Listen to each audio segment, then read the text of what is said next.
Hello and welcome back to my channel, The Crafting Chemist. Today we are going to look at how to do the Tunisian full stitch.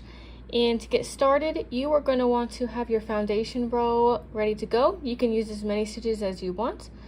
I do, however, recommend a larger hook, and even with that, this stitch tends to curl, so I would recommend using a material that can be easily blocked.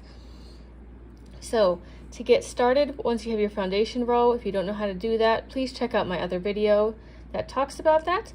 But what I am going to do is, for this row, I'm going to skip that gap right here, and I'm going to go into the opening in between these two stitches here. Skip that opening and go in between these two. And then from here on out, you are going to go into each of the next one, and I'll show you what to do at the end of the row. But for now, just keep going in between each of those posts. So once you get to the end of the row, you just have this. You're going to want to go into in between the post and our chain stitch here. And then you are going to go directly into that end stitch, just like so. Once you have done that, you're going to do your yarn over, pull through one, yarn over, pull through two, pull through two, and all the way toward the beginning of your row. Now, here's your first row after the foundation, or let's guess first two rows. What you're going to do this time for your next forward pass is you're going to this time go through this gap here. Okay, the previous round we skipped it. This time you're going to go through it.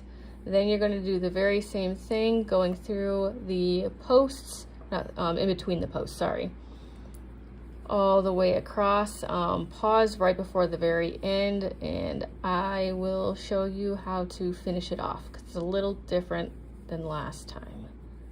Okay, once you get to the end, we are going to skip that very last space, and we are just going to go into that last post to finish off the row. And then you're going to do your reverse pass.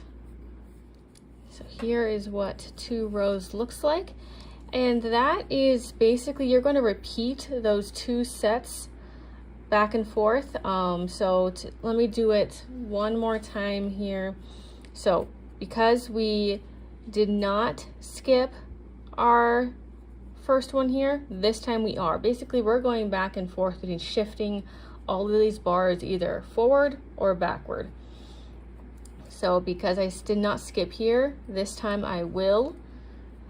And so again, I'm going to skip that very first opening, going through the middle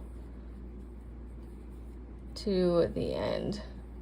And I would recommend, as you do these rows, I would count how many stitches you have each time, just so you don't accidentally gain or lose a stitch on the ends. Now remember, because we did skip the first at the beginning, that means we're not going to skip it in the end. So we're going to go in that last space, pull through, and go through that end post.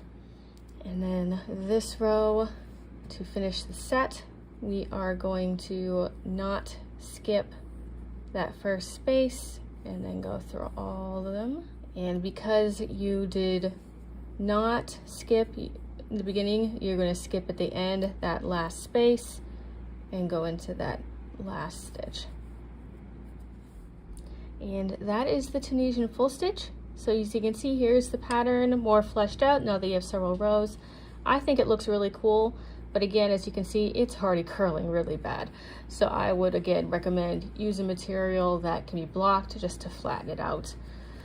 But I really hope that that made sense. Please let me know in the comments for any clarification you might need, and also any other stitches you would like to see. Please let me know. Thank you so much for watching. I hope you have a fantastic day. Please like and subscribe to see more of my videos. Have a great day. Bye.